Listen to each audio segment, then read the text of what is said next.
کچھ وقت کے لیے وہ نیچے آ گئے بغرور فلما ذاقا الشجرة بدت لهما سوآتهما آخر کار جب انہوں نے اس درخت کا مزہ چکھا تو ان کے ستر ایک دوسرے کے سامنے کھل گئے وطفقا یخصفان علیہما من ورق الجنہ اور اپنے جسموں کو جنت کے پتوں سے ڈھانکنے لگے. یعنی شیطان کے بہلاوے میں آ کر اللہ کی نافرمانی کا جو پہلا اثر ہوا وہ کیا ہوا کہ ستر کھل گئے. تو یہی یہاں بھی ہم دیکھیں دنیا کے اندر ابھی بھی یہی مسئلہ ہے کہ جب بھی شیطان کے راستے پہ کوئی بھی نافرمانی کسی بھی راستے سے کر لیتے ہیں تو آہستہ آہستہ سب سے پہلا جو ہے شیطان کا حربہ ہوتا ہے جہاں وہ لے کے جانا چاہتا ہے مختلف راستوں سے گھیرتا ہے تو وہ اصل میں کیا ہوتا ہے کہ بے حیائی یا انسان کو بے لباس کرنا. اور تب ان کے رب نے انہیں پکارا وَأَقُلْ لَكُمَا وَنَادَاهُمَا رَبُّهُمَا أَلَمْ أَنْهَكُمَا عَنْ تِلْكُمَا الشَّجَرَةِ وَأَقُلْ لَهُمَا إِنَّ الشَّيْطَانَ لَكُمَا عَدُوٌّ مُبِينٌ. تب ان کے رب نے انہیں پکارا کیا میں نے تمہیں اس درخت سے نہ روکا تھا اور نہ کہا تھا کہ شیطان تمہارا کھلا دشمن ہے. قَالَ رَبَّنَا ظَلَمْنَا أَنفُسَنَا وَإِن لَّمْ تَغْفِرْ لَنَا وَتَرْحَمْنَا لَنَكُونَنَّ مِنَ الْخَاسِرِينَ. اللہ نے خود ان کو کلمات سکھا دی ہے اس لیے کہ انہوں نے اللہ کی طرف رجوع کر لیا تھا توبہ کر لی تھی. دونوں بول اٹھے اے رب ہم نے اپنے اوپر ستم کیا اور اب اگر تو نے ہم سے درگزر نہ فرمایا اور رحم نہ کیا تو یقیناً ہم تباہ ہو جائیں گے. قَالَ اهْبِطُوا بَعْضُكُمْ لِبَعْضٍ عَدُوٌّ فرمایا اتر جاؤ تم ایک دوسرے کے دشمن ہو تمہارے لیے ایک خاص مدت تک زمین ہے میں جائے قرار اور سامان زیست ہے وَلَكُمْ فِي الْأَرْضِ مُسْتَقَرٌّ وَمَتَاعٌ إِلَىٰ حِينٍ قَالَ فِيهَا تَحْيَوْنَ وَفِيهَا تَمُوتُونَ وَمِنْهَا تُخْرَجُونَ. اور فرمایا وہیں تم کو جینا ہے اور وہیں مرنا ہے اسی میں سے تم کو آخرکار نکالا جائے گا. یہاں سے پتہ چلتا ہے کہ اللہ تعالیٰ نے ان کی توبہ قبول کر لی تھی اس کے بعد انہیں زمین پر بھیجا تھا. جیسا کہ اور مذاہب میں تصور ہے خاص طور پہ یعنی عیسائیت کے یعنی بائبل میں ہمیں تصور ملتا ہے کہ آدم علیہ السلام کو اللہ تعالیٰ نے سزا کے طور پر زمین پر اتارا اور وہ اس گناہ سے آلودہ تھے. لیکن انسان یعنی قرآن ہمیں کیا تصور دیتا ہے کہ آدم علیہ السلام سے ہر گناہ سے وہ پاک ہو چکے تھے کوئی گناہ کا داغ ان کے اوپر نہیں تھا اور انسان کو جو دنیا میں بھیجا گیا وہ سزا نہیں ہے بلکہ اللہ نے تو اس کو پیدا ہی دنیا کے لیے کیا تھا. جیسا کہ اللہ نے فرمایا کہ انی جاعل فی الارض خلیفہ زمین کے لیے ہی خلیفہ بنایا گیا تھا. تو یہاں سے بڑا ایک تصور کا جو فرق ہے کہ ایک جگہ یہ ہے بائبل میں یہ ہے کہ انسان جو ہے پیدائشی گناہ گار ہے کیونکہ اس کے باپ آدم سے گناہ ہوا تھا وہ گناہ کے ساتھ ہی زمین پر اترا تھا. اس کا مطلب یہ کہ پیدائشی گناہ گار ہے انسان. تو یہ جو چیز ہے قرآن جو تصور دے رہا ہے کہ ایسا بالکل نہیں ہے انسان بڑا پاک صاف ہے بلکہ حدیث میں جس طرح آتا ہے کہ جو بھی بچہ پیدا ہوتا ہے وہ دین فطرت پر پیدا ہوتا ہے. تو انسان کو اللہ تعالیٰ نے اس کی اوریجن جو بتایا ہے وہ یہ ہے کہ اس کا اوریجن جو ہے وہ دراصل برائی نہیں ہے گناہ نہیں ہے بلکہ نیکی ہے اور ہدایت ہے اور فطرت ہے. یا بنی آدم قد انزلنا علیکم لباسا یواری سوآتکم وریشا. اب چونکہ قریش کو اللہ تعالیٰ ایک خاص چیز کی طرف لے کے جا رہی ہے جو ان کا ایک بہت برا عمل تھا کہ وہ برہنگی اور خاص طور پر یعنی بے لباس ہو کے خانہ کعبہ کا طواف کرنا. تو اس لیے اللہ تعالیٰ نے یہاں پہ آدم علیہ السلام کے قصے میں سے اس لباس والی بات کا خصوصاً ذکر کر دیا اور اب فرمایا کہ اللہ تعالیٰ کہہ رہے ہیں کہ اے اولاد آدم ہم نے تم پر لباس نازل کیا ہے تاکہ تمہارے جسم کے قابل شرم حصوں کو ڈھانکے اور تمہارے لیے جسم کی حفاظت اور زینت کا ذریعہ بھی ہو. وَلِبَاسُ التَّقْوَى ذَلِكَ خَيْرٌ ذَلِكَ مِنْ آيَاتِ اللَّهِ لَعَلَّهُمْ يَذَّكَّرُونَ. اور بہترین لباس تقوی کا لباس ہے اور یہ اللہ کی نشانیوں میں سے ایک نشانی ہے شاید کہ لوگ اس سے سبق لیں. اب یہاں پتہ چلتا ہے کہ اللہ تعالیٰ نے اس آیت میں لباس کے 3 مقاصد بتائے ہیں کہ آپ یعنی آدم علیہ السلام کی اولاد پر اللہ نے کیوں لباس نازل کیا ہے. نازل کیا یعنی اللہ کی طرف سے سکھایا گیا ہے لباس پہننا. اور لباس کے جو مقاصد سامنے آئے ہیں اس آیت میں سب سے پہلا یواری سوآتکم کہ تمہارے ستر کو چھپائے قابل شرم حصوں کو چھپائے. تو ستر پوشی لباس کا پہلا مقصد ہے. وریشن یعنی کہ اس کا موسم کے اسے تحفظ کرنا جسم کی حفاظت یعنی گرم و سرد سے بچانا اور جسم کی حفاظت کرنا یہ اس کا دوسرا مقصد ہے. اور ساتھ میں اس میں زینت بھی ہے یعنی ریشہ جو ہے اس کے اندر کیا ہے کہ سردی گرمی سے حفاظت بھی ہے اور زینت یا خوبصورتی بھی ہے. تو یہ لباس کا دوسرا مقصد ہے. اور پھر اللہ تعالیٰ فرما رہے ہیں کہ وہ لباس التقوی جو ہے وہ بہترین لباس ہے. تو اس سے پتہ چلتا ہے کہ ہمیں بھی لباس کے معاملے میں پہلی چیز جو دیکھنی ہے وہ خوبصورتی نہیں بلکہ کیا ہے کہ وہ ساتر ہونا چاہیے. بنیادی چیز یہ کہ ساتر ہو. اس کے بعد یہ ہے کہ وہ خوبصورت بھی ہو وہ سردی اور گرمی موسم کے مطابق بھی ہو. اور پھر لباس تقوی کیسا ہو کہ جس کو پہن کے انسان کے اندر کسی بھی طرح کا نہ تو ریاکاری پیدا ہو جس کو پہن کے آپ کا یہ دل نہ کرے کہ فوراً مطلب کہیں کہیں چلے جائیں اور کوئی ہمیں دیکھ لے یا ہم اس کو شیئر کر لیں اپنے فیس بک کے اوپر، تو جس لباس کے اندر جس لباس کو حاصل کرنے کے ساتھ ہی دکھانے کا شوق پیدا ہو جائے تو وہ لباس تقویٰ نہیں ہوگا. خوبصورت ضرور ہوگا، اچھا ہوگا، لیکن اگر اس میں ہمیں ریا کا شوق پیدا ہو رہا ہو یا تکبر پیدا ہو رہا ہو، یعنی یہ ہو کہ ہاں میرے جیسا تو کسی اور کا نہیں ہے اور شکر ہے کہ میرے لیول کا کسی اور نے نہیں پہنا، تو یہ چیز جو ہوتی ہے پھر وہ لباس تقویٰ نہیں رہنے دیتی اس لباس کو. یا بنی آدم لا یفتننکم الشیطان کما اخرج ابویکم من الجنہ، اے بنی آدم ایسا نہ ہو کہ شیطان تمہیں پھر اسی طرح فتنے میں مبتلا کر دے جس طرح اس نے تمہارے والدین کو جنت سے نکلوایا تھا. ینزع عنہما لباسہما، اور ان کے لباس ان پر سے اتروا دیے تھے. اشارہ ہے کہ کس طرح یعنی اہل مکہ اپنے آپ کو ابراہیم علیہ السلام سے جوڑتے ہیں، اور یعنی سب کو معلوم ہے کہ آدم علیہ السلام کی اولاد ہیں، لیکن کیا کرتے ہیں کہ براہنگی اتنی ان کے لیے آسان ہے کہ خانہ کعبہ کا مرد اور عورتیں بالکل براہنہ ہو کے طواف کیا کرتے تھے. یعنی شیطان جو ہے لباس اتروا دیتا ہے. انہو یراکم ہوا وقبیلہ من حیث لا ترونہم، تاکہ ان کی شرمگاہیں ایک دوسرے کے سامنے کھولے. وہ اور اس کے ساتھی تمہیں ایک ایسی جگہ سے دیکھتے ہیں جہاں سے تم انہیں نہیں دیکھ سکتے. انا جعلنا الشیاطین اولیاء للذین لا یؤمنون، ان شیاطین کو ہم نے ان لوگوں کا سرپرست بنا دیا ہے جو ایمان نہیں لاتے. وَإِذَا فَعَلُوا فَاحِشَةً قَالُوا وَجَدْنَا عَلَيْهَا آبَاءَنَا وَاللَّهُ أَمَرَنَا بِهَا قُلْ إِنَّ اللَّهَ لَا يَأْمُرُ بِالْفَحْشَاءِ أَتَقُولُونَ عَلَى اللَّهِ مَا لَا تَعْلَمُونَ. یہ لوگ جب کوئی شرمناک کام کرتے ہیں تو کہتے ہیں ہم نے اپنے باپ دادا کو اسی طریقے پر پایا، کہتے تھے ہم تو شروع سے ایسے کرتے آئے ہیں اور اللہ ہی نے ہمیں ایسا کرنے کا حکم دیا. اس سے بڑھ کے کہتے تھے کہ اللہ نے ہمیں حکم دیا ہے. یعنی ان کے یہاں تصور تھا کہ کہتے تھے کہ ہم چونکہ خانہ کعبہ کا طواف کر رہے ہیں تو اس حالت میں کریں گے کہ جیسے ہم ابھی پیدا ہوئے ہیں، تو ہم بالکل اپنی اصل حالت میں. تو یعنی ان کا خیال تھا کہ اللہ کے سامنے حاضری ایسی ہونی چاہیے کہ جو ہمارا لباس ہے اس میں تو ہم نے کوئی نہ کوئی گناہ بھی کیے ہوئے ہیں، تو ہم اپنے لباس کو اتار دیں گے تو گویا ہم گناہوں سے اپنے گناہوں کا لبادہ اتار کے یہاں پہ پاک صاف ہو کے آئے ہیں. تو ایسے تصورات کو وہ اللہ کی طرف منسوب کیا کرتے تھے. قل ان اللہ لا یأمر بالفحشاء، ان سے کہو کہ اللہ بے حیائی کا حکم کبھی نہیں دیا کرتا. وتقولون علی اللہ ما لا تعلمون، کیا تم اللہ کا نام لے کر وہ باتیں کہتے ہو جن کے متعلق تمہیں علم نہیں ہے کہ وہ اللہ کی طرف سے ہیں. قل امر ربی بالقسط، اس کے برخلاف اے محمد صلی اللہ علیہ وسلم ان سے کہو میرے رب نے تو راستی اور انصاف کا حکم دیا ہے. وَأَقِيمُوا وُجُوهَكُمْ عِنْدَ كُلِّ مَسْجِدٍ، اور اس کا حکم تو یہ ہے کہ ہر عبادت میں اپنا رخ ٹھیک رکھو. یعنی عبادت میں رخ یعنی اللہ کی سمت رکھو، اللہ سے پوچھو، اللہ سے مانگو اور دیکھو کہ اللہ کی طرف سے کیا آیا ہے. وَدْعُوهُ مُخْلِصِينَ لَهُ الدِّينَ، اور اسی کو پکارو اپنے دین کو اس کے لیے خالص کر کے. كَمَا بَدَأَكُمْ تَعُودُونَ، کہ جس طرح اس نے تمہیں اب پیدا کیا ہے اسی طرح تم پھر پیدا کیے جاؤ گے. فَرِيقًا هَدَى وَفَرِيقًا حَقَّ عَلَيْهِمُ الضَّلَالَةُ، یہ سب باتیں کہنے کے باوجود ایک گروہ کو تو اس نے سیدھا راستہ دکھا دیا مگر دوسرے گروہ پر گمراہی چسپاں ہو کر رہ گئی. إِنَّهُمُ اتَّخَذُوا الشَّيَاطِينَ أَوْلِيَاءَ مِن دُونِ اللَّهِ وَيَحْسَبُونَ أَنَّهُمْ مُهْتَدُونَ، کیونکہ انہوں نے خدا کے بجائے شیاطین کو اپنا سرپرست بنا لیا ہے اور وہ سمجھ رہے ہیں کہ ہم سیدھی راہ پر ہیں. یا بنی آدم خذوا زینتکم عند کل مسجد وکلوا واشربوا ولا تسرفوا انہ لا يحب المسرفین. اے بنی آدم ہر عبادت کے موقع پر اپنی زینت سے آراستہ رہو. یعنی جب اللہ کے حضور عبادت کے لیے حاضر ہوں تو ضرور ہماری زینت کے ساتھ ہمیں حاضر ہونا چاہیے. ایسا نہ ہو کہ بالکل یعنی ایسے حلیے میں ہم اللہ کے سامنے حاضر ہو جائیں کہ جیسے حلیے میں ہم کسی انسان کے سامنے بھی نہیں جانا چاہتے.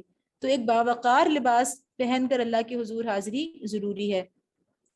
اور کھاؤ پیو اور حد سے تجاوز نہ کرو، اللہ حد سے بڑھنے والوں کو پسند نہیں کرتا. تو اس میں نبی صلی اللہ علیہ وسلم کی ایک حدیث ہے کہ جو چاہو کھاؤ، جو چاہو پہنو، البتہ دو باتوں سے گریز کرو، اسراف اور تکبر.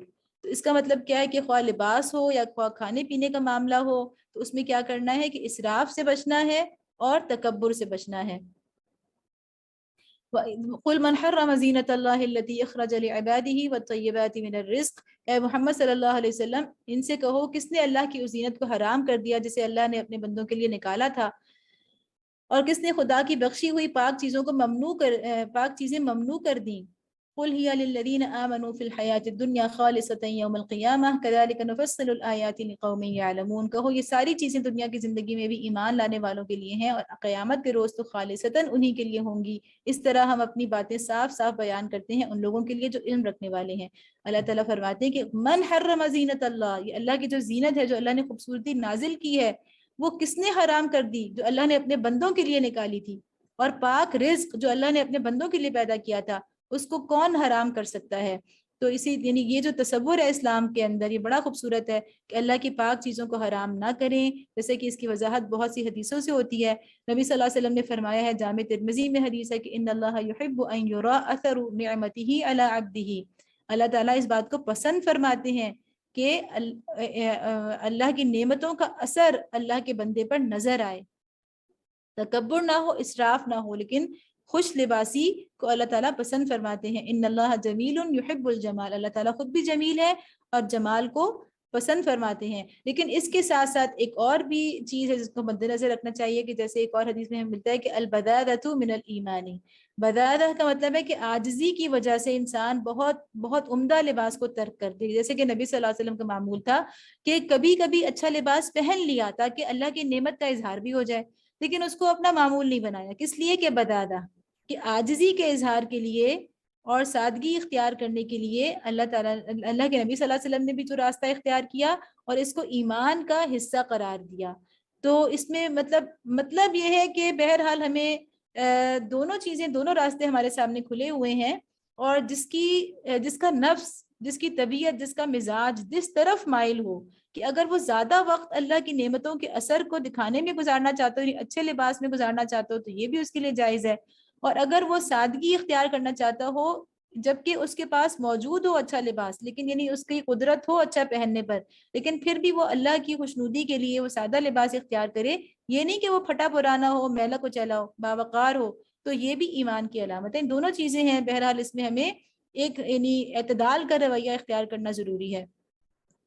وَلِكُلِّ أُمَّةٍ أَجَلٌ، ہر قوم کے لیے مہلت کی ایک مدت مقرر ہے۔ فَإِذَا جَاءَ أَجَلُهُمْ لَا يَسْتَأْخِرُونَ سَاعَةً وَلَا يَسْتَقْدِمُونَ، پھر جب کسی قوم کی مدت آن پوری ہوتی ہے تو ایک گھڑی بھر کی تاخیر تقدیم بھی نہیں ہوتی، چونکہ اس صورت میں قوموں کا ذکر ہی آگے آئے گا پورا، تو اللہ تعالیٰ بتا رہے ہیں کہ ہر قوم کے لیے ایک مدت اللہ نے مقرر کی ہوتی ہے۔ مدت سے مراد یہ کہ اس کی بے راہ روی کی، اس کے گناہوں کی ایک حد اللہ نے رکھی ہوئی ہے کہ یہاں تک تو تم جا سکتے ہو، اس سے آگے اگر جاؤ گے تو بس یہ لمٹ، یہ حد کراس ہو جائے گی اور پھر اللہ کا عذاب آ جائے گا۔ یا بنی آدم اما یاتینکم رسل منکم یقصون علیکم آیاتی فمن اتقى واصلح فلا خوف علیہم ولا هم يحزنون۔ اور یہ بات اللہ نے آغاز تخلیق ہی میں صاف فرما دی تھی کہ اے بنی آدم، یاد رکھو اگر تمہارے پاس خود تمہیں میں سے ایسے رسول آئیں جو تمہیں میری آیات سنا رہے ہو، تو جو کوئی نافرمانی سے بچے گا اور اپنے رویے کی اصلاح کر لے گا، اس کے لیے کسی خوف اور رنج کا موقع نہیں ہے۔ یہاں پر ایک اور جو لفظ آیا تھا کہ اللہ تعالیٰ نے فرمایا تھا، میرا خیال ہے یہ آیت مجھ سے رہ گئی ہے، قل انما حرم ربی الفواحش ما ظہر منها وما بطن، کہ اللہ تعالیٰ نے کہا کہ زینت کو کس نے حرام کر دیا، اس کے بعد اللہ نے کہا کہ اللہ نے تو صرف یہ چیزیں حرام کی ہیں، اس کے علاوہ کچھ حرام نہیں کیا۔ تو کون سی چیزیں اللہ نے حرام کی ہیں؟ اے محمد صلی اللہ علیہ وسلم ان سے کہو کہ میرے رب نے جو چیزیں حرام کی ہیں وہ تو یہ ہیں، بے شرمی کے کام خواہ کھلے ہو یا چھپے، اور گناہ، اسم کیا ہوتا ہے؟ گناہ، اور حق کے خلاف زیادتی، والبغی بغیر الحق، وان تشرکوا باللہ ما لم ينزل به سلطانا وان تقولوا علی اللہ ما لا تعلمون، اور زیادتی، اور یہ کہ اللہ کے ساتھ تم کسی کو شریک کرو جس کے لیے اس نے کوئی سند نازل نہیں کی، اور یہ کہ اللہ کے نام پر کوئی ایسی بات کہو جس کے متعلق تمہیں علم نہ ہو کہ وہ حقیقت میں اسی نے فرمائی ہے۔ تو یہ باتیں اللہ نے حرام کی ہیں۔ یہاں پہ ہم فواحش کو تو ہم نے پہلے بھی پڑھا ہے، اسم جو ہے وہ دراصل کیا ہے؟ اسم گناہ کو کہتے ہیں، اور اس میں یہ ہے کہ جیسے عربی زبان میں آسمہ اس اونٹنی کو کہا جاتا ہے جو تیز چل سکتی ہو لیکن جان بوجھ کے آہستہ چلے، یعنی گناہ، وہ گناہ کے انسان سستی کی وجہ سے، غفلت کی وجہ سے جو گناہ کرتا ہے وہ اسم ہے۔ اور اسی کی ایک بہت خوبصورت تعریف نبی صلی اللہ علیہ وسلم نے فرمائی ہے کہ گناہ وہ ہے جو تیرے سینے میں کھٹکے اور لوگوں کے اس پر مطلع ہونے کو تو برا سمجھے، یعنی انسان کو خود پتہ چل جاتا ہے کہ یہ گناہ ہے یا نہیں، اگر ہم ڈر رہے ہیں کہ لوگوں کو اس کے بارے میں پتہ نہ چلے اور اسے برا محسوس کرتے ہیں تو یہ گناہ ہے۔ والذین کذبوا بآیاتنا واستکبروا عنها اولئک اصحاب النار هم فیها خالدون، اور جو لوگ ہماری آیات کو جھٹلائیں گے اور ان کے مقابلے میں سرکشی برتیں گے وہی اہل دوزخ ہوں گے جو وہ ہمیشہ جہاں وہ ہمیشہ رہیں گے۔ دیکھیں استکبروا آ رہا ہے جیسا کہ آدم علیہ السلام اور شیطان کے واقعے میں بھی یہی تھا، اسی کے لحاظ سے جو ہے وہ اس تکبر کا جو سلسلہ ہے، موضوع ہے، وہ چل رہا ہے۔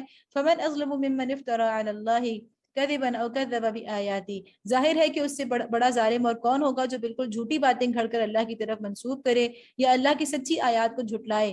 اولئک ینالهم نصیبهم من الکتاب، ایسے لوگ اپنا نوشتہ تقدیر کے مطابق اپنا حصہ پاتے رہیں گے.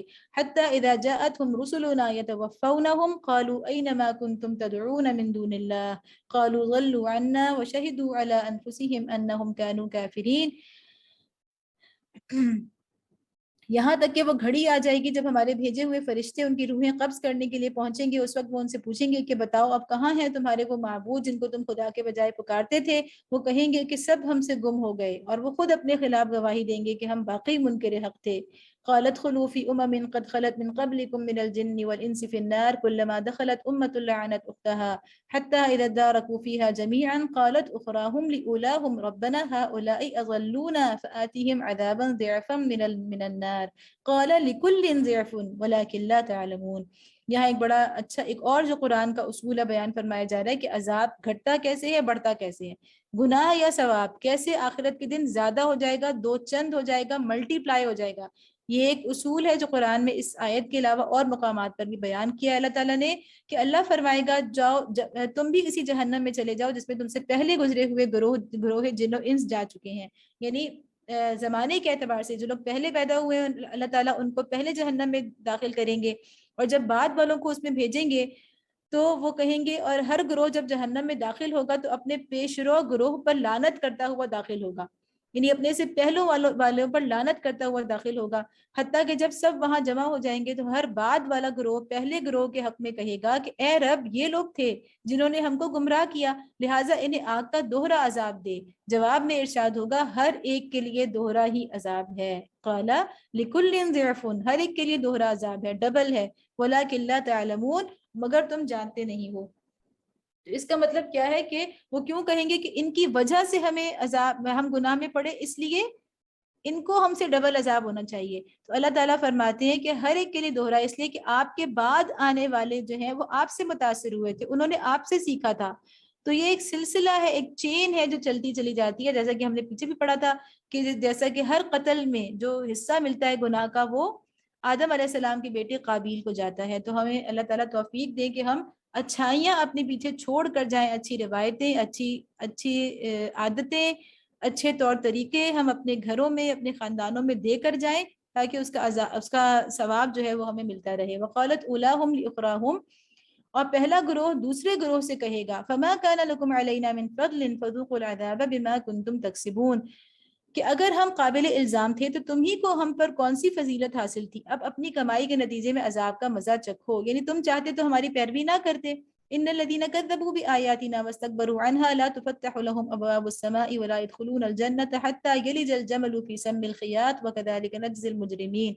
یقین جانو جن لوگوں نے ہماری آیات کو جھٹلایا ہے اور ان کے مقابلے میں سرکشی کی ہے، ان کے لیے آسمان کے دروازے ہرگز نہ کھولے جائیں گے.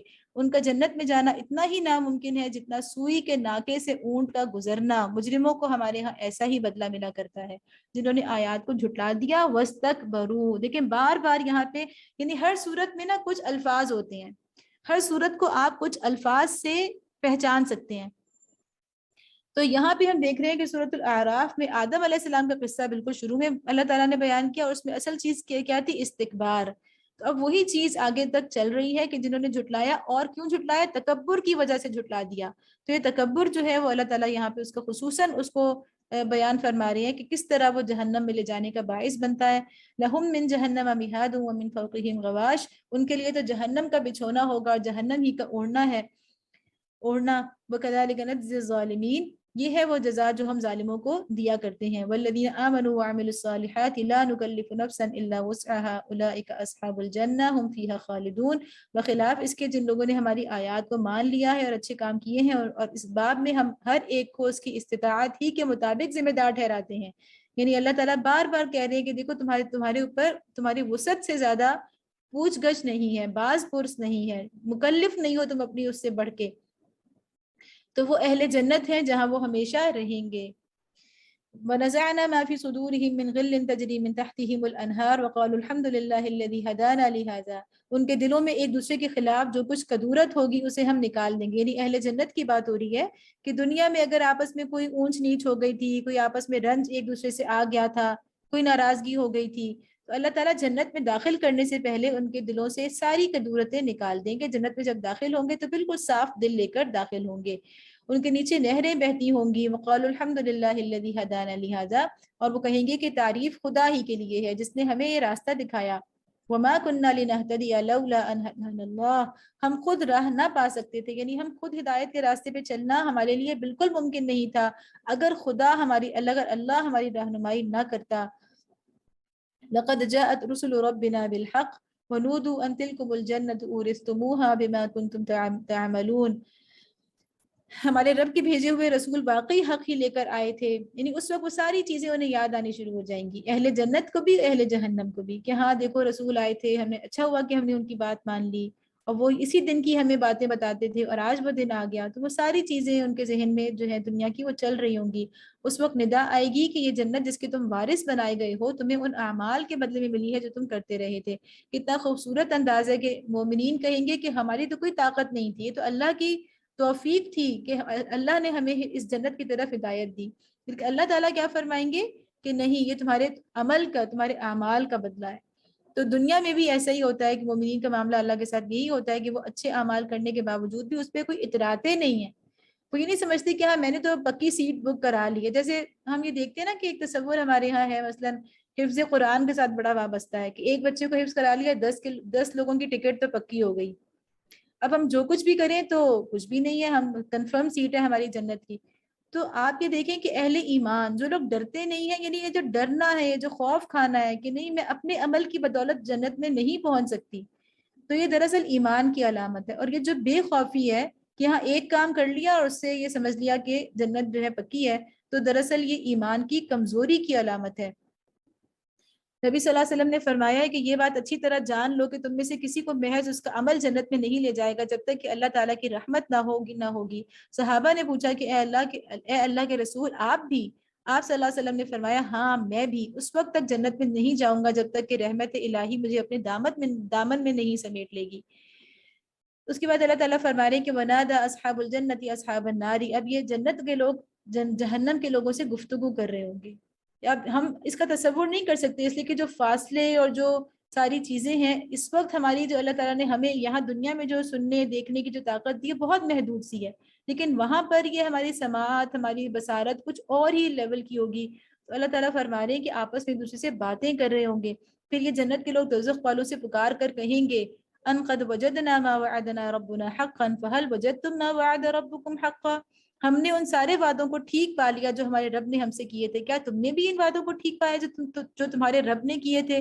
قالوا نعم، وہ جواب دیں گے ہاں. فاذن مؤذن بینہم اللعنۃ اللہ علی الظالمین، تب ایک پکارنے والا ان کے درمیان پکارے گا کہ خدا کی لعنت ان ظالموں پر. یعنی اس کا مطلب ہے کہ جہنم والے بھی کہیں گے کہ ہاں اللہ نے جو وعدے ہم سے کیے تھے. مطلب کیا ہے کہ یہ جہنم میں وہی لوگ جائیں گے جن کو اللہ کے وعدوں کے بارے میں دنیا میں علم ہو چکا ہوگا اور وہ انہیں اچھی طرح سے یاد ہوں گی، وہ ساری باتیں ان کے پاس حق آ چکا ہوگا. الذین یصدون عن سبیل اللہ ویبغونها عوجا وهم بالآخرۃ کافرون، جو اللہ کے راستے سے لوگوں کو روکتے اور اسے ٹیڑھا کرنا چاہتے تھے اور آخرت کے منکر تھے. اب اس سے پہلے صرف استکبار کی بات آ رہی تھی، تکبر کی بات آ رہی تھی. اب یصدون جو ہے وہ اس سے بھی بڑا جرم ہے. اور وہ کیا جرم ہے کہ خود نہیں روکتے تھے بلکہ اوروں کو بھی روکتے تھے. اب آپ مشرکین جو تھے قریش کے، ان کے آپ تصور میں لے آئیں کہ ان کے سردار اس وقت کیا کام کر رہے تھے. وہ یہی کر رہے تھے نا کہ خود تو رکے ہوئے ہی تھے لیکن وہ دوسروں کو بھی اللہ کے راستے سے روک رہے تھے. وَبَيْنَهُمَا حِجَابٌ وَعَلَى الْأَعْرَافِ رِجَالٌ يَعْرِفُونَ كُلًّا بِسِيمَاهُمْ وَنَادَوْا أَصْحَابَ الْجَنَّةِ أَنْ سَلَامٌ عَلَيْكُمْ لَمْ يَدْخُلُوهَا وَهُمْ يَطْمَعُونَ. ان دونوں گروہوں کے درمیان ایک اوٹ حائل ہوگی، پردہ ایک حائل ہو جائے گا جس کی بلندیوں، یعنی اس پردے کی بلندیوں پر، اعراف کہا گیا ہے اس کو، علی الاعراف. اعراف کا لفظی مطلب ہے بلندیاں، لیکن وہ ایک ایسی یعنی بلند مقام ہوگا جس کو اللہ نے اعراف کہا ہے. اعراف پر کچھ لوگ اور ہوں گے جو یہ ہر ایک کو اس کے قافیہ قیافہ سے پہچانیں گے. یعرفون کلا بسیماہم، یعنی ان کے چہروں سے، ان کے حلیوں سے یہ اہل جہنم کو بھی پہچان رہے ہوں گے. ان کے اوپر ہوں گے، اوپر سے انہیں دونوں دنیایں نظر آ رہی ہوں گی، جنت کی بھی اور جہنم کی بھی، اور یہ وہاں اپنے جاننے والوں کو پہچان رہے ہوں گے. وَنَادَوْا أَصْحَابَ الْجَنَّةِ أَنْ سَلَامٌ عَلَيْكُمْ لَمْ يَدْخُلُوهَا وَهُمْ يَطْمَعُونَ، اور وہ ان دونوں سے مکالمہ کریں گے، ان دونوں سے بات چیت کریں گے اور جنت والوں سے پکار کر کہیں گے کہ سلامتی ہو تم پر، یہ لوگ جنت میں داخل تو نہیں ہوئے مگر اس کے امیدوار ہوں گے. یعنی انہیں ابھی اللہ نے جنت میں داخل تو نہیں کیا ہوگا، یعنی وہ لوگ ہوں گے جن کے اعمال کے پلڑے بالکل برابر ہوں گے، اور انہیں اللہ تعالیٰ کچھ وقت کے لیے آراف پر رکھیں گے تاکہ وہ دونوں دنیاؤں کا اپنی آنکھوں سے اس کو دیکھ لیں۔ وَإِذَا صُرِفَتْ أَبْصَارُهُمْ تِلْقَاءَ أَصْحَابِ النَّارِ قَالُوا رَبَّنَا لَا تَجْعَلْنَا مَعَ الْقَوْمِ الظَّالِمِينَ، اور جب ان کی نگاہیں دوزخ والوں کی طرف پھریں گی تو کہیں گے اے رب ہمیں ان ظالم لوگوں میں شامل نہ کیجیو۔ وَنَادَى أَصْحَابُ الْأَعْرَافِ رِجَالًا يَعْرِفُونَهُمْ بِسِيمَاهُمْ قَالُوا مَا أَغْنَى عَنْكُمْ جَمْعُكُمْ وَمَا كُنْتُمْ تَسْتَكْبِرُونَ، پھر یہ اعراف کے لوگ دوزخ کی چند بڑی بڑی شخصیتوں کو ان کی علامتوں سے پہچان کر پکاریں گے کہ دیکھ لیا تم نے، آج نہ تمہارے جتھے تمہارے کسی کام آئے اور نہ وہ ساز و سامان جن کو تم بڑی چیز سمجھتے تھے۔ یعنی کیا ہوگا کہ یہ لوگ بڑی بڑی شخصیتوں کو، یعنی جو لوگ یہاں دنیا میں بڑے تھے اس دن وہاں بھی وہ پہچانے جائیں گے، اور ان سے یہ لوگ مخاطب ہو کر کہیں گے کہ ان کا عذاب ایک طرح سے ان کے اوپر ایک رسوا کن عذاب اس طرح سے ہوگا کہ ان کے اوپر تانا دیا جائے گا کہ تمہارے جتھے کہاں ہیں، تمہاری وہ طاقت کہاں ہے، تمہارے وہ اختیارات کہاں ہیں، تمہاری وہ ساری جو دنیا میں تمہارا زور تھا ایک، جس کے بل بوتے پر تم دوسروں کو حقیر بھی سمجھتے رہے، اور تم سمجھتے رہے کہ تمہیں ضرورت نہیں ہے اس بات کی کہ تم اللہ کی ہدایت کی طرف آؤ، اس لیے کہ تمہیں اتنی اچھی دنیا ملی ہوئی ہے، دنیا میں تمہیں اتنا اختیار ملا ہوا ہے اور اتنا ایک اعلیٰ مقام ملا ہوا ہے، ایک عزت کا مقام ملا ہوا ہے دنیا میں، کہ اس کی وجہ سے وہ تمہارے راستے کی رکاوٹ بن گیا، اور تم اس کے اوپر غرور کر کے تم اللہ کی ہدایت سے بے نیاز ہو گئے۔ تو وہاں بھی یہ چیز، یعنی جتنی انسان کو، مطلب اس کا یہ ہے کہ انسان کو جتنا اللہ تعالیٰ دنیا میں نعمتیں دیتے ہیں، اختیار دیتے ہیں، عزت دیتے ہیں، دولت دیتے ہیں، تو وہ ایک طرح سے اس کے لیے اتنی ہی بڑی آزمائش ہوتی ہے، اور اس کے لیے ان ساری چیزوں کے ساتھ اللہ کی ہدایت کے راستے پہ آنا اور زیادہ مشکل ہو جاتا ہے۔ أَهَٰؤُلَاءِ الَّذِينَ أَقْسَمْتُمْ لَا يَنَالُهُمُ اللَّهُ بِرَحْمَةٍ، اور کیا یہ اہل جنت وہی لوگ نہیں ہیں جن کے متعلق تم قسمیں کھا کھا کر کہتے تھے کہ ان کو تو خدا اپنی رحمت میں کچھ بھی نہ دے گا؟ ادخلوا الجنة لا خوف عليكم ولا انتم تحزنون، آج انہی سے کہا گیا کہ داخل ہو جاؤ جنت میں، تمہارے لیے نہ خوف ہے نہ رنج۔ اب کتنی خوبصورت بات ہے، یعنی یہ وہ لوگ تھے جو دنیا میں کیا کہتے تھے کہ دیکھو جب اللہ تعالیٰ دنیا میں ہمیں اتنا دے رہا ہے، جیسے ہم دیکھتے ہیں نا کہ کچھ لوگ مطلب اگر حرام کے پیسے سے بھی، ناجائز پیسہ کما کے بھی، ناجائز راستوں سے پیسہ کما کر بھی اگر بہت عالیشان محلات کھڑے کر لیتے ہیں، بڑے بڑے گھر بنا لیتے ہیں، تو اس کے اوپر ایسے کلمات لکھ لیتے ہیں جو اپنے لیے عزت کا باعث سمجھتے ہیں، جیسے کہ وَتُعِزُّ مَن تَشَاءُ وَتُذِلُّ مَن تَشَاءُ، گھروں کے اوپر لکھ لیتے ہیں بعض لوگ، یا یہ لکھ لیتے ہیں کہ اس طرح کی اور چیزیں بھی لکھتے ہیں۔ تو مطلب اس کا یہ کہ وہ اس بات کو، تصور ان کا یہی ہوتا ہے کہ اللہ نے ہمیں اگر دنیا میں اتنا مال دیا ہے، اتنی عزت دی ہے، تو اس کا مطلب یہ ہے کہ اللہ ہمیں عزت دے رہا ہے اور اللہ ہم سے خوش ہے، تو جب اللہ دنیا میں ہم سے خوش ہے تو وہ آخرت میں ہم سے خوش کیوں نہ ہوگا؟ اور جن کو اللہ نے دنیا میں کچھ نہیں دیا، قرآن میں یہ مضمون بہت جگہ آیا ہے، سورۃ یاسین میں بھی آیا ہے کہ وہ کہتے ہیں کہ کیا ہم ان لوگوں کو کھلائیں جن کو اللہ نے خود نہیں کھلایا، جن کو اللہ نے خود کھلانا پسند نہیں کیا؟ تو مطلب ان کا یہ ہوتا ہے کہ حقارت ہے کہ اللہ چاہتا تو ان لوگوں کو بھی کھلا دیتا، ان کو بھی مال دے دیتا، لیکن ہمارے اندر کوئی ایسی خوبی تھی کہ جس کی وجہ سے اللہ نے ہماری دنیا اچھی کی، تو جب ہم اللہ کو پسند ہیں تو جنت میں بھی انشاءاللہ ہمیں ہی ساری نعمتیں ملیں گی۔ اور یہ جو حقیر لوگ ہیں، جو غریب مفلس لوگ ہیں، جو اس وقت مشرکی، آپ دیکھیں نا کہ جو ایمان لانے والے جو مسلمان تھے ان کی حالت کیا تھی، تو وہ کہتے تھے کہ ان کو یہاں کچھ نہیں ملا تو انہیں وہاں بھی نہیں ملے گا۔ تو اب ذرا تصور میں لائیے کہ اس دن جب پوری، یعنی کہ کیا کہتے ہیں کہ بالکل بازی پلٹ جائے گی، کون کون لوگ دنیا میں پھٹے حال تھے اور زمین پہ سونے والے تھے اور ٹوٹے پھوٹے گھروں میں رہنے والے تھے اور ظلم سہنے والے تھے اور کمزور تھے اور غلام تھے اور اختیار سے محروم تھے، تو جب وہ ان کی آنکھوں کے سامنے اس وقت جنت کے عالی شان محلات میں داخل ہو رہے ہوں گے اور یہ جہنم میں پڑے ہوئے ہوں گے، یہ بازی بالکل پلٹ جائے گی۔ تو اس کا تصور ہمیں کرنا چاہیے کہ وہ کیسا دن ہوگا، جو انسانوں کی اصل قدر و قیمت جاننے والا رب ہی یقیناً ان کا بہترین فیصلہ کر سکتا ہے کہ انسان کے اندر کون سی اصل وہ چیز ہے جس کی قیمت اور جس کی قدر اللہ کے پاس ہے اور دنیا کے پاس اس کی قدر اور قیمت نہیں ہے۔ ونادى أصحاب النار أصحاب الجنة أن أفيضوا علينا من الماء أو مما رزقكم الله قالوا إن الله حرمهما على الكافرين. اور دوزخ کے لوگ جنت والوں کو پکاریں گے کہ کچھ تھوڑا سا پانی ہم پر ڈال دو یا جو رزق اللہ نے تمہیں دیا ہے اسی میں سے کچھ پھینک دو. وہ جواب دیں گے کہ اللہ نے یہ دونوں چیزیں ان منکرین حق پر حرام کر دی ہیں. اللہ تعالیٰ ہمیں اس جہنم کے عذاب سے اپنی امان میں رکھے کہ وہ سب پکاریں گے کہ ایک پانی کا قطرہ ہمیں دے دو. ایک بوند پانی کے لیے وہ جنت والوں سے بھیک مانگ رہے ہوں گے اور کہیں گے کہ جو کچھ اللہ نے تمہیں دیا پھینک دو ہماری طرف. یعنی کوئی اس طرح پسند کرتا ہے کہ اس کی طرف کھانا پھینکا جائے، لیکن اس وقت وہ کیا چاہیں گے کہ کہیں سے انہیں پانی کا ایک قطرہ مل جائے یا خوراک کا ایک لقمہ مل جائے. تو کہا جائے گا، وہ انہیں کہیں گے کہ اللہ نے یہ دونوں چیزیں منکرین حق پر یعنی کافروں پر حرام کر دی ہیں. الذین اتخذوا دینہم، یہ کون سے کافر ہیں؟ الذین اتخذوا دینہم لہوا ولعبا وغرتہم الحیاۃ الدنیا، جنہوں نے اپنے دین کو کھیل اور تفریح بنا لیا تھا، وہ سیریس نہیں لیتے تھے. مطلب کیا ہے کہ لہوا ولعبا، اپنے دین کو یعنی دین کا تصور تھا.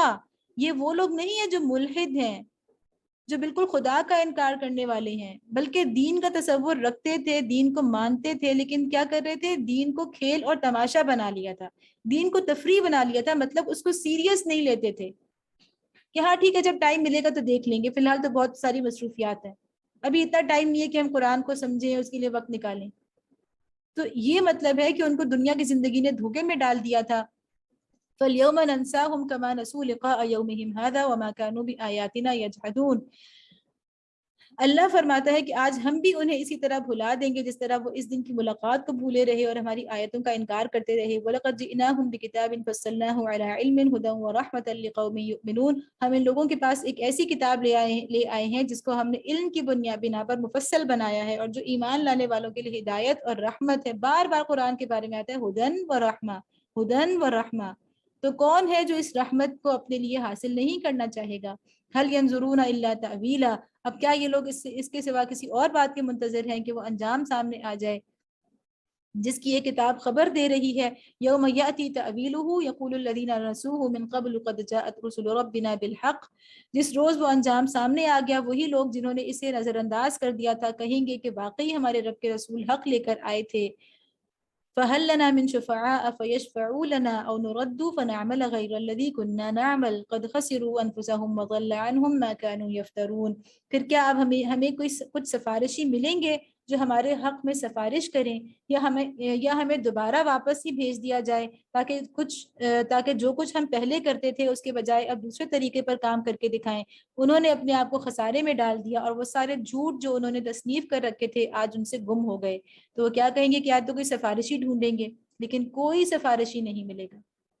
جیسے ہوتا ہے نا کہ فوراً انسان جب کہیں گھر جاتا ہے کسی مصیبت میں تو فوراً وہ ڈھونڈتا ہے، اپنے موبائل کو چیک کرتے ہیں، اپنے کانٹیکٹس نکالتے ہیں، کون ہمیں اس میں سے نکال سکتا ہے، کون مدد کو آ سکتا ہے. تو اسی طرح اس وقت وہ سوچیں گے، ڈھونڈیں گے کہ کوئی سفارشی ہے، کسی کے ساتھ ہم نے ایسا نیک عمل کیا ہو، کام کیا ہو کہ ہماری سفارش کر دے، یا پھر کہیں گے کہ ایک دفعہ ہمیں پھر سے مہلت دے دے، اس دفعہ ٹھیک کام کریں گے.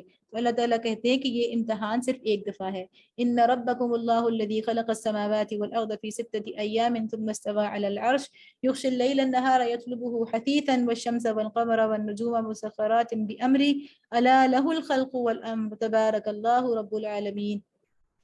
سورۃ الانعام کی طرح یہاں بھی یہی ہوا ہے کہ ساری باتیں کرنے کے بعد درمیان میں اللہ تعالیٰ اپنی جو اللہ کی قدرت ہے اس کا بیان فرما رہے ہیں کہ در حقیقت تمہارا رب اللہ ہی ہے جس نے آسمانوں اور زمین کو 6 دنوں میں پیدا کیا، پھر اپنے تخت سلطنت پر جلوہ فرما ہوا. کہاں؟ استوى علی العرش.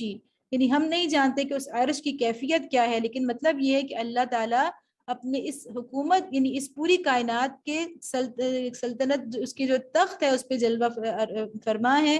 مطلب یہ کہ اللہ تعالیٰ اس پورے کو تھامے ہوئے ہیں، اس کو چلا رہے ہیں، اس کا کنٹرول اللہ کے پاس ہے. یغشی اللیل النہار یطلبہ حثیثا، جو رات کو دن پر ڈھانک دیتا ہے اور پھر دن رات کے پیچھے دوڑا چلا آتا ہے. جس نے سورج اور چاند اور تارے پیدا کیے سب اس کے فرمان کے تابع ہیں. خبردار رہو اسی کی خلق ہے اور اسی کا امر ہے، بڑا بابرکت ہے اللہ، سارے جہانوں کا مالک اور پروردگار. تو اس سے پتہ چلتا ہے کہ جن لوگوں کا یہ تصور ہے کہ جیسے ہم پڑھ رہے ہیں نا پورا کہ مشرکین مکہ بھی یہ نہیں کہتے تھے کہ اللہ نہیں ہے، بلکہ کیا کہتے تھے کہ اللہ تو ہے لیکن اس کے ساتھ شریک کرتے تھے، اور خدائی کی اختیارات یعنی دنیا میں اب اس کا تعلق نہیں ہے، دنیا میں ہم اپنی مرضی سے اپنے لیے قانون بنا سکتے ہیں، یا ہمارے فلاں فلاں بزرگ جو ہیں وہ ہمارے لیے قوانین بنا سکتے ہیں۔ تو یہ والی بات ہے کہ جو اللہ تعالیٰ فرماتے ہیں کہ وہ عرش پر متمکن ہے، کا مطلب یہ کہ وہ اس کی حکومت ایکٹیو ہے، وہ یہ نہیں ہے کہ وہ ایک دفعہ خلق کر کے پیدا کر کے وہیں کہیں چلا گیا ہے۔ یعنی جب کوئی حکمران اپنی سیٹ پہ آ کے بیٹھ جاتا ہے، اپنے آفس میں آ کے اپنی سیٹ اپنا آفس سنبھال لیتا ہے، اس کا مطلب کیا ہوتا ہے کہ اب وہ ایکٹیو ہے، اب وہ اپنی یعنی کنٹرول کر رہا ہے پورا۔ تو یہی وہ تصور ہے کہ اللہ تعالیٰ ایک دفعہ پیدا کر کے اس کے بعد اس کو مستقل چلا رہے ہیں، یعنی سارا نظام جو اللہ تعالیٰ نے دن اور رات کی بات کی، سورج اور چاند کی بات کی، اس کے بعد کہا کہ الا لہ الخلق والامر۔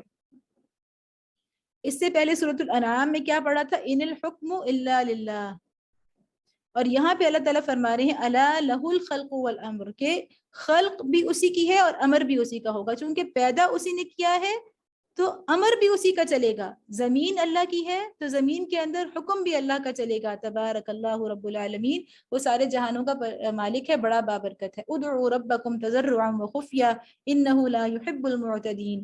تو اس رب سے جو اتنی بڑی کائنات کو سنبھالنے والا ہے، جس کا امر چل رہا ہے دنیا کے اندر، تو اللہ تعالیٰ فرما رہے ہیں کہ اس کو پکارو، اس سے قریب ہو جاؤ، اس سے اپنا تعلق بنا لو، اور اس کو پکارو چپکے چپکے بھی اور گڑ گڑا کر بھی، ٹھیک ہے؟ یعنی کہ عاجزی کے ساتھ بھی اور خفیہ طریقے سے بھی، اور حد سے گزرنے والوں کو وہ پسند نہیں کرتا۔ یہاں پر ایک تھوڑی سی بات دعا کے بارے میں ہے، کہ ویسے تو اس کا مطلب یہ ہے کہ خفیہ طریقے سے اللہ کو پکاریں، لیکن دعا کے کچھ آداب بھی یہاں پر اس سے مراد ہیں۔ جیسے کہ اللہ تعالیٰ نے کہا کہ حد سے گزرنے والوں کو پسند نہیں کرتے، دعا میں بھی آپ کو حد سے نہیں گزرنا۔ جیسے کہ نبی صلی اللہ علیہ وسلم کی ایک حدیث ہے کہ نبی صلی اللہ علیہ وسلم نے فرمایا تھا کہ لوگوں اپنے نفس کے ساتھ نرمی کرو، یعنی اپنی آواز کو پست رکھو، تم جس کو پکار رہے ہو وہ بہرا ہے نہ غائب، یعنی ایسے زور زور سے دعا مانگنا یہ ایک طرح سے پسندیدہ نہیں ہے۔ نبی صلی اللہ علیہ وسلم نے اس سے منع فرمایا ہے۔ دعا میں عاجزی ہونی چاہیے، دعا میں خفیہ دعا ہونی چاہیے، اعلانیہ دعا سے ہمیں حد الامکان بچنا چاہیے۔ کبھی اعلانیہ بھی کرائیں تو حرج نہیں ہے، لیکن اس میں ایک عاجزی ہونی چاہیے، آواز میں پستی ہونی چاہیے، وہ تمہاری دعائیں سننے والا اور قریب ہے، نبی صلی اللہ علیہ وسلم فرما رہے ہیں۔